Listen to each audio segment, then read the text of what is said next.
The fire is low tonight, down to a bed of orange coals that breathe in and out like something living.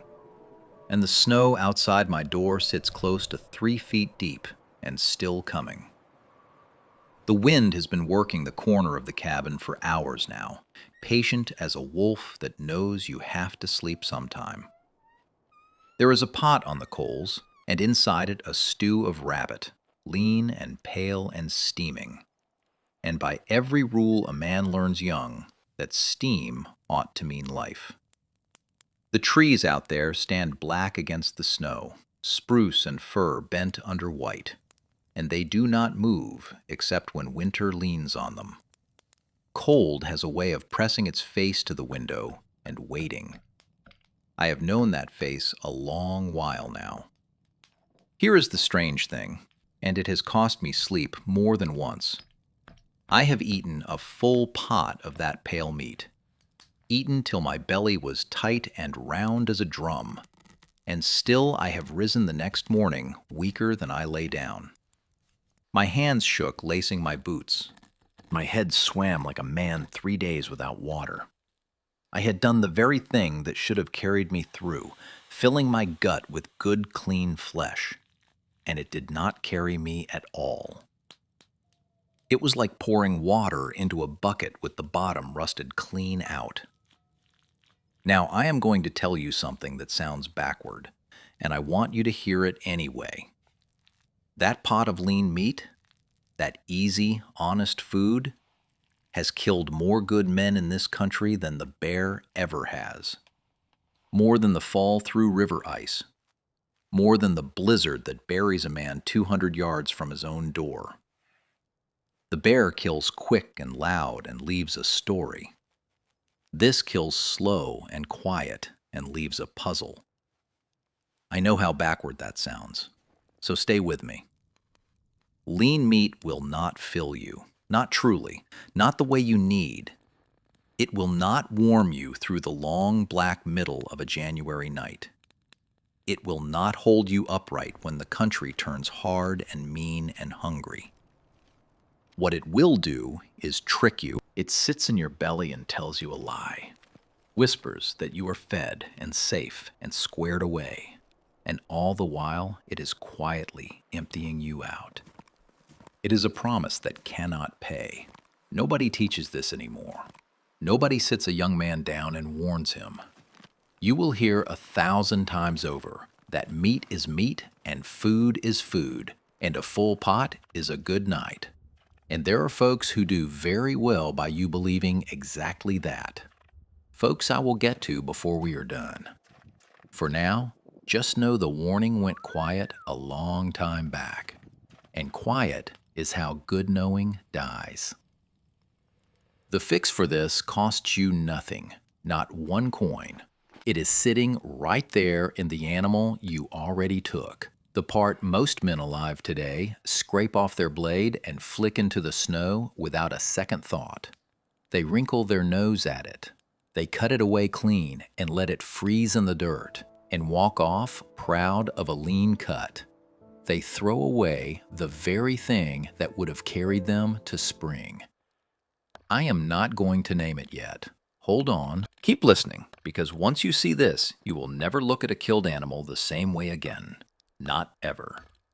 I have run a trap line through country where the nearest living soul was 2 days' walk and a frozen river away, and the river did not care whether I made it. I have wintered alone in a cabin smaller than most men's sheds, with nothing but what I hauled in and what the country would give up. I have gone to bed with an empty snare and an emptier belly more nights than I care to count. I have skinned marten with fingers I could not feel. I have learned the shape of every kind of hunger there is. And I will tell you plain, this knowing does not stick from being told. It sticks from needing it, badly, in the dark, with no one coming. The men who taught me did not get it from any book. They got it the hard way and the long way. They learned it standing over friends they had wrapped in canvas and could not save. They learned it from watching a strong man go down eating 3 good meals a day. That kind of teacher does not forget a lesson, and he does not let you forget it either. Now here is the thing most folks have flat backward today. Most folks picture survival as a full meat pole. They picture a lean-to hung heavy with red cuts, frozen hard and clean, a whole winter's eating swinging there in the cold. They see that pole and they feel safe. They think, I have meat, I will not starve. I have beaten the country at its own game. A man could stand under a pole hung with 200 pounds of good lean meat and feel like the richest man in the North. He would sleep easy. He would ration it careful and proud, a little each day, all winter long. And that pole, that beautiful, heavy pole, could kill every last one of them. Because they have the wrong picture in their head of what keeps a body alive. They are counting the wrong thing. They are certain of a lie that looks exactly like the truth. Hold on to this next part, because it is the whole spine of the story. There were men in this country, and good men too, who died with their bellies full. Men who ate every single day, ate all they wanted, ate till they could eat no more, and starved to death anyway. Let that sit crooked in you for a minute. A full man, starved. I am going to show you exactly how a thing like that happens. How a body can be fed and dying at the very same time, but not yet. Keep it in the back of your mind. Carry it like a coal you are trying not to let go out. Here is where it comes from, this danger, and it is born the same way most dangers in the country are born, from two hard things meeting. The first hard thing is the season. Late winter is the killing time, and it earns that name honest. By late winter, the country has been squeezing every creature in it for months. The second hard thing is the animal itself. Come late winter, every animal has been living off itself, same as you, burning down its own stores to stay warm through the long nights. The deer that was slick with fat come autumn is racked and gaunt by March. The rabbit is all string and bone. The moose has burned its back and its belly down to nothing. So the animal you take in the killing time is a lean animal, a spent animal, an animal that has already given its richness to the winter. And you, half-starved yourself, fall on that lean meat, grateful, and you eat it and you think you are saved. That is where the two hard things meet, a hungry man and a hungry animal. And between them, not enough of the one thing that matters. The country set that trap long before you walked into it. It has been setting it every winter since there was a winter. And it does not spring quick, it springs slow, over days and weeks, while you tell yourself you are doing everything right. That is the cruelest part of the whole business, the logic of it. The easiest meat to get is the lean meat. The most abundant part of any animal is the lean muscle. The great red slabs off the hindquarter and the back. It is the part that looks like food to a hungry man, the part that fills a pot, the part that feels like a victory when you are staring down a hard month. So a starving man does the natural thing, the obvious thing, the thing that feels in his gut exactly like survival. He eats the lean. He eats more of it when he starts to weaken, because eating more is what a body screams to do when it is failing. And every single time he does it, he digs the hole a little deeper. He is bailing his boat with a bucket that has no bottom, and he cannot understand why the water keeps rising. He eats and weakens. He weakens and eats more. The more he leans on the lean, the faster it takes him down. There is no crueler machine in the country than that one, because it turns a man's own good sense against him. It rewards him for the very thing that is killing him. He feels the pain in his gut ease as he eats, and he trusts that easing, and the easing is a liar.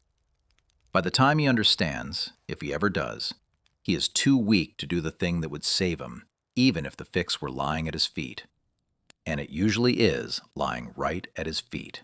That is the trap. Now here is where most folks go wrong, so lean in close, because if this next piece does not land, nothing else I tell you will keep you alive. Most folks believe three things. They believe meat is meat. They believe a full belly is a fed body. They believe that if you are eating, you cannot be starving. All three are dead wrong. Meat is not just meat. A body does not run on the fullness of a gut It runs on what is actually in the food. And lean muscle by itself is only half a food. It is half a thing pretending to be whole. It is a key with no teeth cut into it, slides into the lock just fine, and turns nothing. It is a fire laid perfect with no draft under it. All the wood in the world, and it will not catch. You can fill your belly to bursting with half a food, and the missing half will kill you just as sure as an empty belly will, only slower, and with a full stomach to fool you the whole way down. That is the belief you have to break tonight. Break it now, while you are warm and thinking clear, because you will not break it later when you are weak and scared and the lean meat is whispering that it is enough.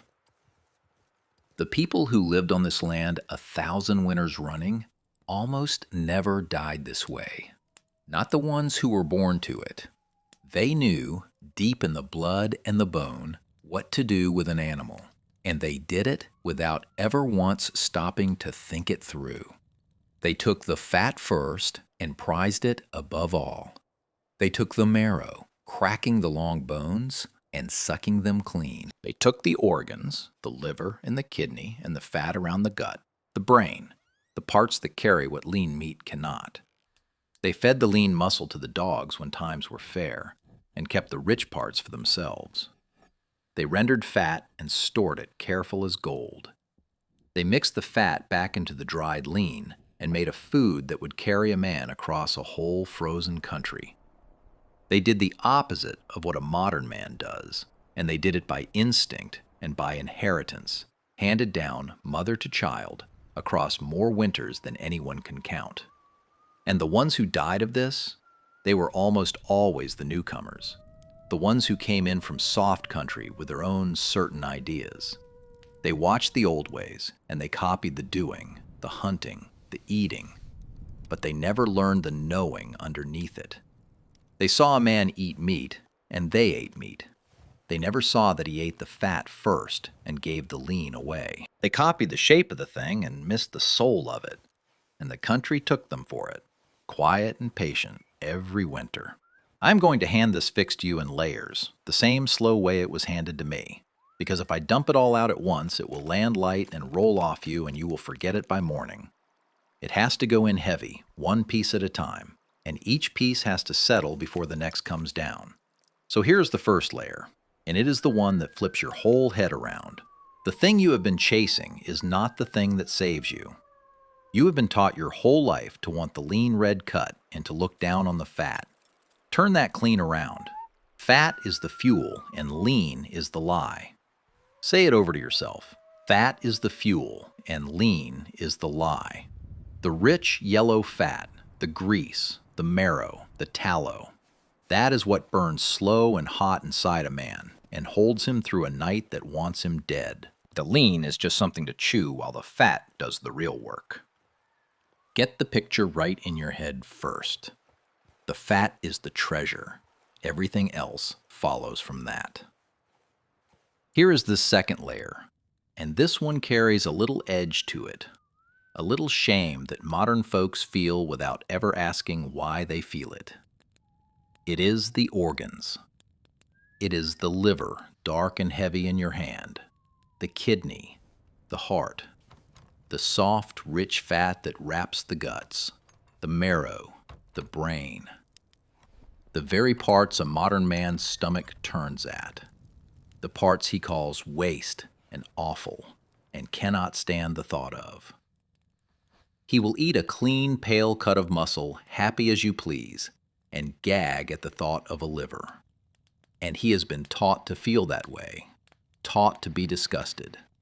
Taught it so young he thinks the disgust came from inside him. It did not.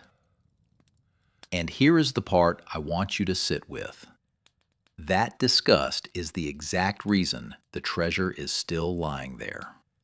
Because everybody throws it away, nobody has to fight you for it. The richest, most life-giving parts of every animal in this country are free for the taking, precisely because folks have been trained to find them revolting.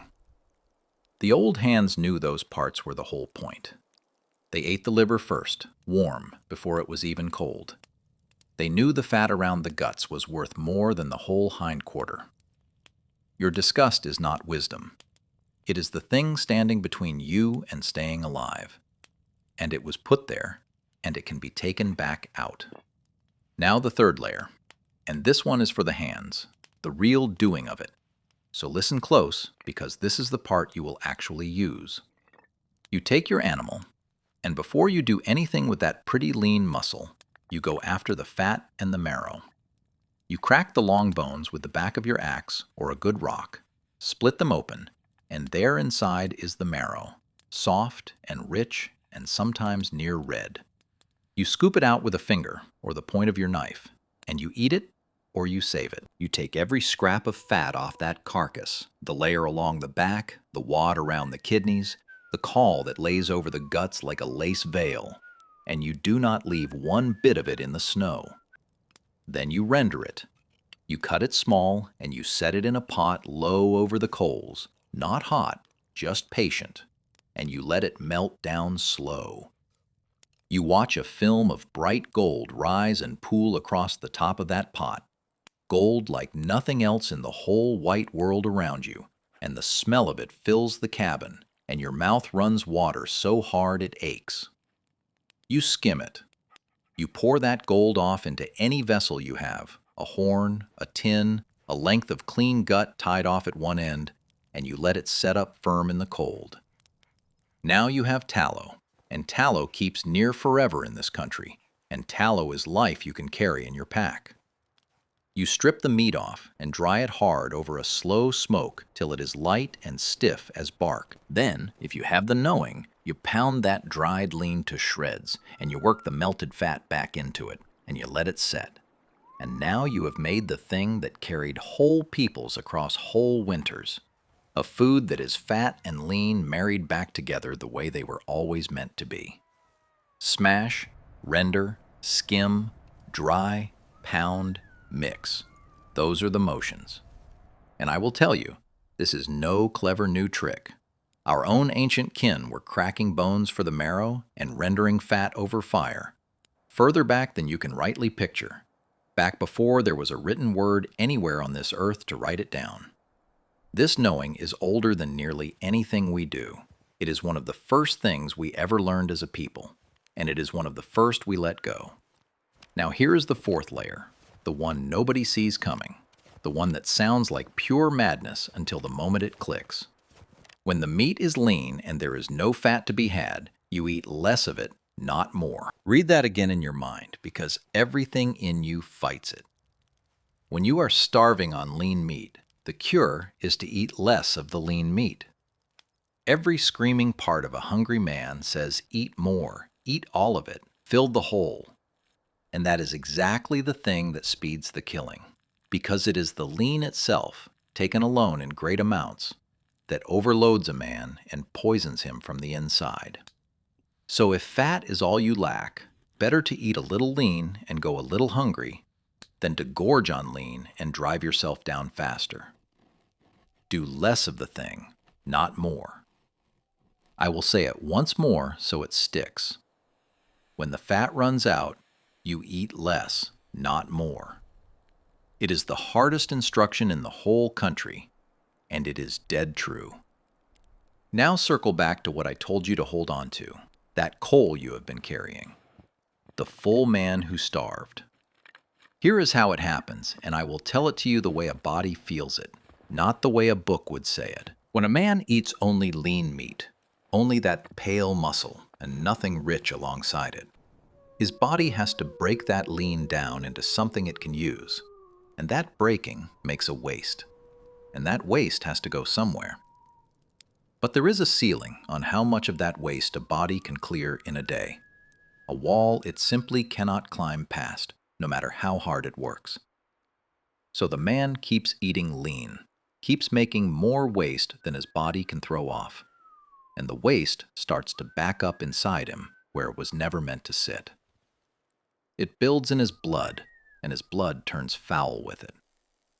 He feels it as a sickness that food will not touch, a wrongness deep in the meat of him. And meanwhile, his body is screaming for the fat it is not getting, the fuel it has to have to keep the fire lit. And when none comes, it does the only thing left to it. It turns on itself. It starts to burn its own stores, and when those run thin, it starts to eat its own muscle, chewing up the very body it is trying to keep upright, tearing itself down, brick by brick, just to keep you standing one more day. So the man gets thinner and weaker while eating all he can hold, wasting away with a full belly, his body devouring itself at a table piled with food. Here it is flat and plain. A man can eat himself to death on lean meat and die of starvation with his stomach full.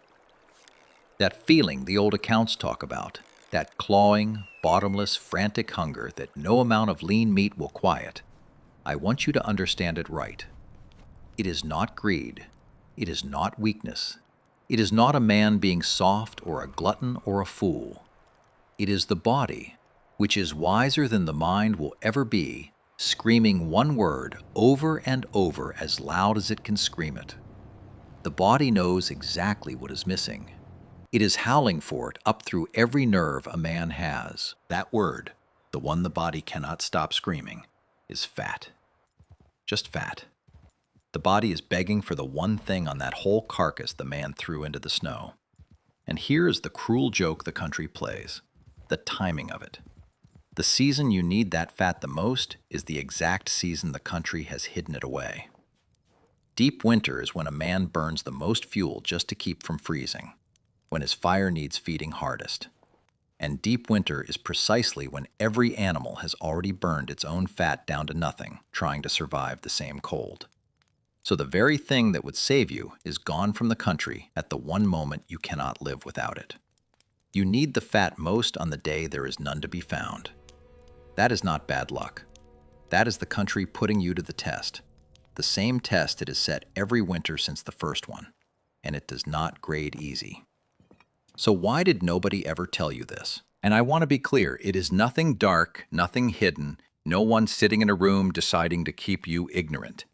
It comes down to money and time, plain as that. A piece of hard-won knowing only stays alive as long as people actually need it to live.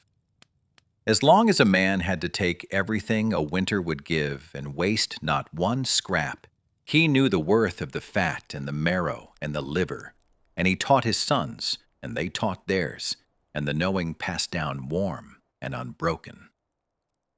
But knowing is like a fire. It only keeps burning as long as somebody feeds it. And there came a day the feeding stopped. I can near enough point to that day. It was the day the road finally reached the valley. It was the day the store opened its doors down where the trail used to end. It was the day a man could walk in with a few coins and walk out with his winter's food already cut and wrapped and never once have to face a whole animal and decide what mattered. That was the day this knowing began to die. Not with a fight, just with folks quietly not needing it anymore. One family at a time, until it was gone. And then something worse happened, quieter still. The trade got hold of that old truth and turned it clean upside down and sold it right back to you. Because the fat, the very thing that keeps a body alive in the cold, that was the cheap part, the part hard to move. The part that did not keep pretty on a shelf. But the lean, the pale, clean muscle, that looked good and sold high and made money. So they stamped a word on it and hung it up like a badge of honor. They called the lean meat the good meat and taught you to be proud of choosing it, and taught you the fat was the bad part, the part to trim away and be ashamed of. They took the treasure and called it trash, and took the trash and called it treasure, and you paid them to teach you the lie. There is no money in the truth, and there is a mountain of it in the opposite. And I want to say this plain so you do not go looking for villains. This is not a cover-up. There is nobody to blame. It is just the quiet arithmetic of what sells and what does not. working itself out over 100 years until the whole world had it backward and nobody could even remember when it turned. Let me be straight with you now, the way I would want a man to be straight with me, because I would rather you trust me than be impressed by me. This will most likely never happen to you. If you live where the store is close and the food is easy, you will never eat yourself to death on lean meat, and I am not going to pretend you will. This is a danger with teeth only under certain hard conditions. It comes for the man who is living wholly off what he kills, for weeks or months on end, with no other food. It comes in late winter and early spring, when the animals are lean and there is no fat left in the country. It comes for the man far out, alone, with no store to walk to and no other choice on the table. Those are the conditions, and they are narrow, and most men will never stand inside them. But here is the turn, and it is the whole reason I am telling you it all. Every single man this ever came for thought the exact same thing. Every one of them was certain it was somebody else's problem, right up until the morning it had him by the throat. The country does not check whether you thought it could happen to you. It never has. Now, I promised you this was no legend, so here is the hard proof. One document and one man, and you can carry both. There was a booklet the United States Army printed up and put in the hands of men sent to survive in the far, cold country.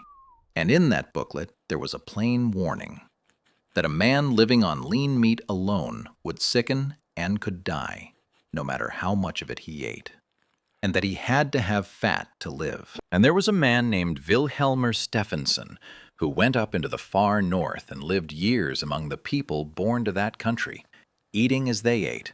And he came back and told the world flat out that a man cannot live on lean meat alone, that he had watched it sicken men in a matter of days, the frantic hunger, the weakness, the fouling of the body, and that the cure every time was the same.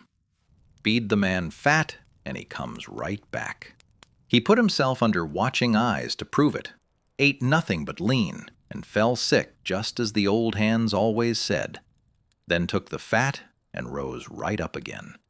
All of it seen and set down. That is no legend. That happened to a real man with real witnesses standing over him.